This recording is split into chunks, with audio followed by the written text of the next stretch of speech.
Vicente, welcome back and congratulations on receiving your 50 Perfect Test jacket. What does that mean to you? Thank you. And man, this is really special, because like they said, I'm the third guy that came into the UFC already under the USADA program to get the 50 clean tests. And for me, it has always been an honor, to be able to fight in such an event like the UFC and know that all the guys here are clean. Everybody's competing, under the same circumstances. And that just gives me, that extra confidence that, yeah, I'm here to be the best in the world and nobody's going to be, kind of cheating or anything like that. So it's definitely really good. Awesome, and you're back in the main event spotlight. I wanted to ask, how was the process like getting back here to fight week? Obviously, you unfortunately went through the brain bleed. How was that process like? So yeah, that was definitely unfortunate, but I was 100% blessed, for being able to recover very well since the first day right after the fight. When I got the news, they did all the testing, all the exams, and everything went well. My body was recovering, and then the UFC, my manager Ali Abdelaziz, they were always with me in this process, trying to get the best, information for me to make sure that I was going to get fully recovered and be able to compete. And that's what's going to happen now. I'm back. I'm 100%. I would even say I'm better than 100%. I feel a much better fighter than I was before. So yeah, I'm definitely blessed. Glad to hear that, man. And obviously, you got the call to fight RDA. What was your initial reaction when you found out he was going to be your next opponent? Yeah, that fight is amazing for me, and it's funny because when I got the call from Ali, I had no idea who I was gonna fight. I was looking at the top 10, and I wanted to get a fight, that is gonna put me back up there, gonna move me up. But I never thought about RDA because I wasn't sure if he was ever gonna fight a welterweight again or if he's gonna stay at lightweight. So when I got that call, I said, man, this is the perfect fight. A former champion, a guy, that I looked up to during my career.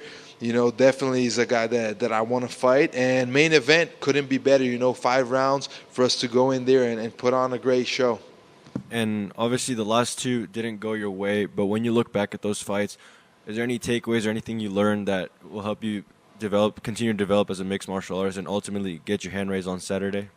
Yeah, for sure. I think that, this is the first time in the UFC I'm coming off 2 losses, and that definitely kind of made me look back and try to change a few things, develop some new things that I needed to develop, and just look back at, everything that I can improve.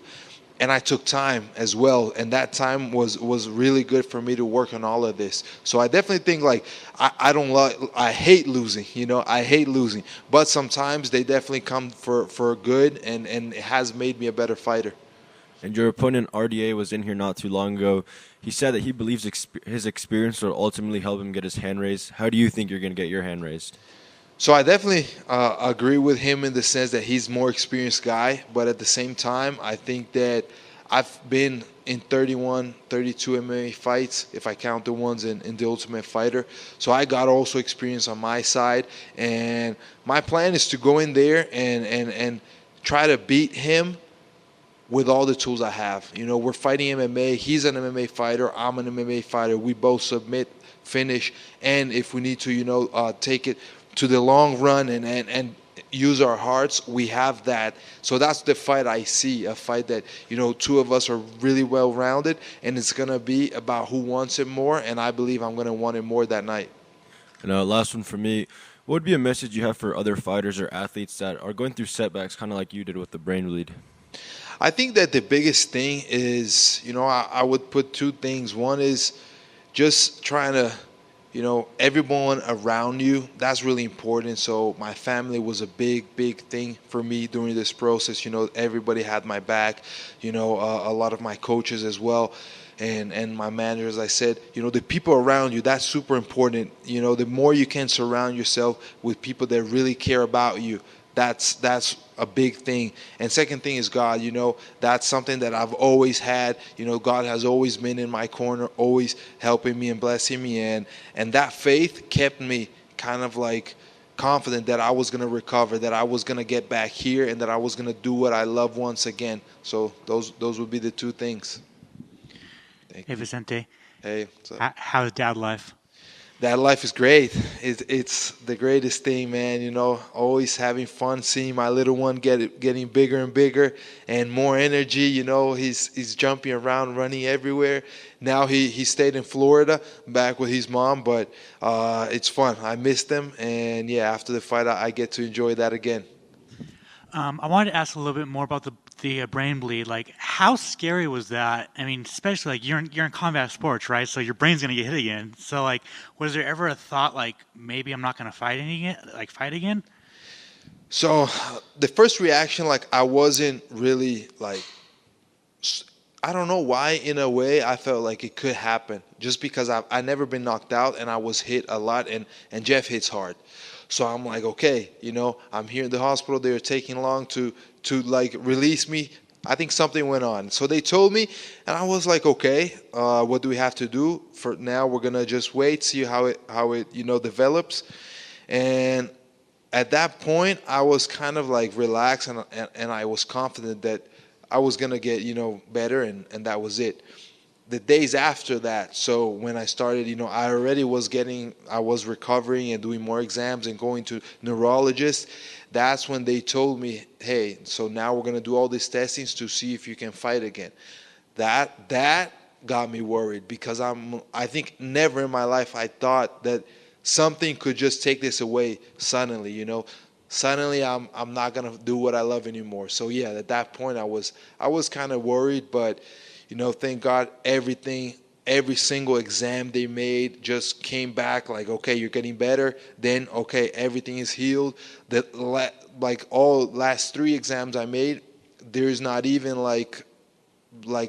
there isn't even scars or anything that show that I had the injury I had. So that's amazing. And yeah, I think that it got me worried, but having faith in God and knowing that things were gonna be okay kind of got me through the whole process. Awesome. Thanks for sharing that. You moved to the United States. Yes. What was the decision behind that? So, I had a lot of time after this fight because I was suspended.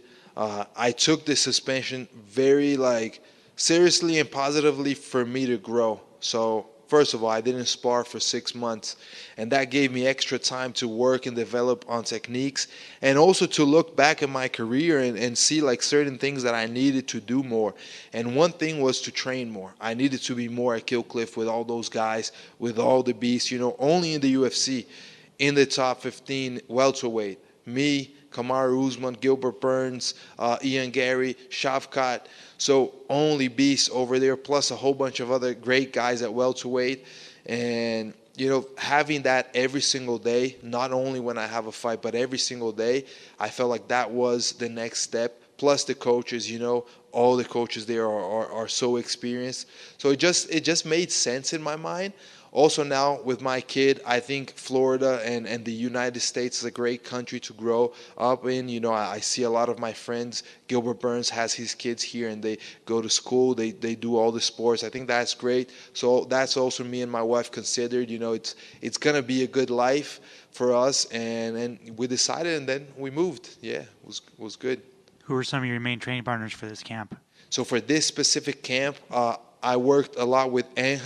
Angel Alvarez. He fought LFA recently. He's a beast, and soon he'll be in the UFC. I'm telling you, this guy is a beast. He helped me a lot. He's a natural southpaw, judo Olympic team in Cuba, so really good grappling, but also great striking. So really helped me out. And then also two other guys. Yusako helped me a lot. He's in the UFC. He's going to be fighting in Singapore. He's a beast. Yusako Kinoshita and Kamaru Usman. He went in for many of my trainings, many of my sparrings as well. And he's a guy that fought Rafael before, so he was, kind of giving me the pointers, and he knows me for a long time, so he knows kind of my game. So seeing, maybe this can work and this can work, and also giving me that physical work, trying to bring that intensity that Rafael will have, So that was really good. And finally, we know that you love cars, you love race cars. So how was it having the UFC come to to do the UFC Connected, and then they kind of owning a car, owning a race car? How was that? Man, I love cars. That has always been a big passion of mine, and I would say like car racing is a really expensive hobby. That's why and sport. That's why I don't think I ever would become a race car when I was a kid. But I would have loved to. If it weren't MMA, it would be racing. But yeah, now I get to fulfill these dreams, and it's crazy because like through doing what I love, through fighting in the UFC, through building this, being able to provide to my family, being able, to just bring honor to my parents, to show them that hey, I'm doing good things. I also get to, uh, realize so many dreams of that child, that little kid. When I was a kid and I dream, oh, one day I'm going to have a race car, one day I'm going to have this, and now I get to do that. It's really amazing, it's really, I don't know, it's great, and it's a great thing. I have a race car in Brazil. That's the only car I have left in Brazil. I sold everything else to move over here, and now I got myself a Mustang GT over here, manual gearbox, because I love that. And yeah, I'm gonna definitely take it to the track in Homestead, Miami soon. What's the next car you want to get? Man, I don't know. I'm not for now. Let me just chill with this one. I plan now. I have a YouTube channel as well, so my plan is kind of like show guys what I do with the car, go racing and stuff, and maybe modifying it little by little. So for now, let me chill with the Mustang GT and get more bonuses. Awesome. Thanks, man. Thank you.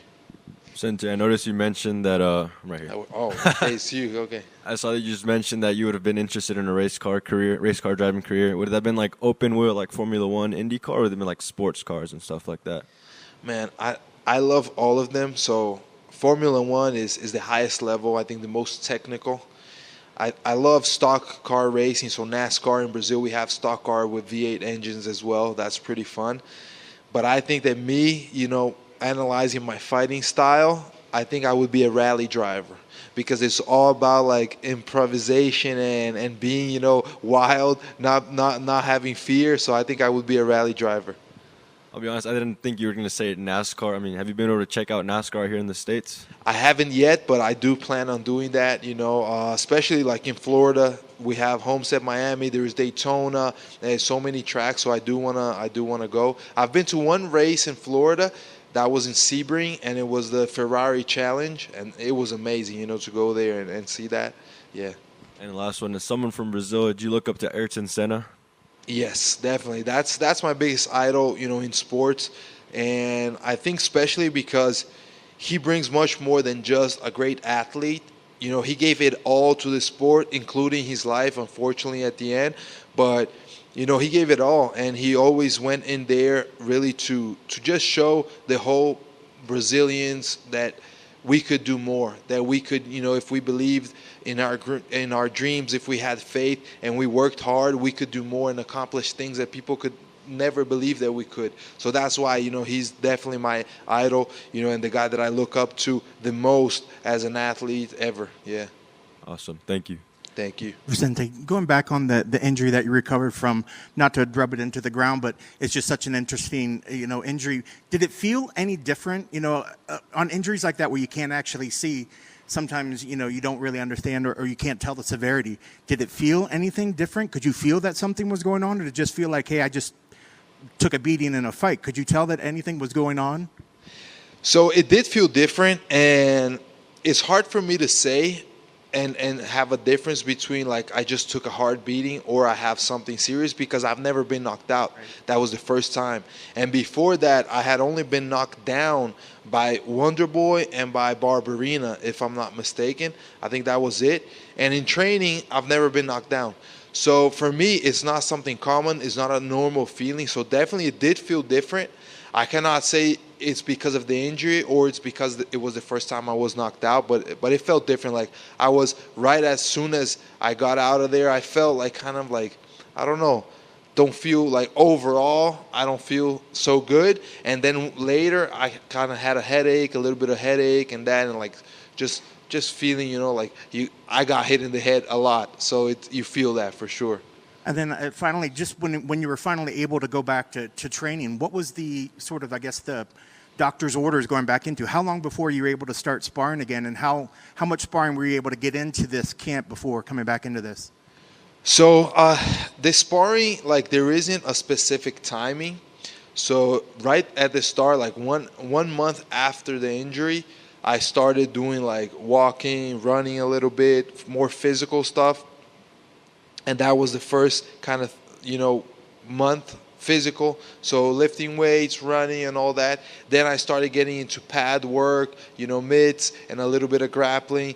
And then I really got into, like, in the 3rd to 4th month, I got back to all the training but sparring, and obviously not at a super high intensity. But the sparring part, what they said is, like, I was suspended for 6 months and by doctor's orders from fighting. So I could not fight. Sparring, they said, like, this is going to be more of feeling and how you feel. Like, what they said is, like, every time you train, you have to observe if you get headaches or things like that after.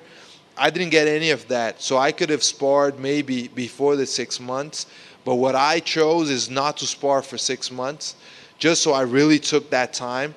And then after the 6 months were done, I came back slowly by sparring. So I would spar 1 week and then be 2 weeks off, then spar again and take it really technical. And when training camp came up, now I already spar regular, but even the way I spar has changed. So it's much more technical. I know how to how to work in a way where I'm not getting into brawls and sparring anymore. And also, like, being at a team like Killcliff, and there are so many high level guys, they also know how to respect that. Where we go, we really push hard physically, like in our cardio, but we don't need to be hitting each other and hurting each other. And I know to go in there, you have to go in there with 100% confidence and your preparation going in there.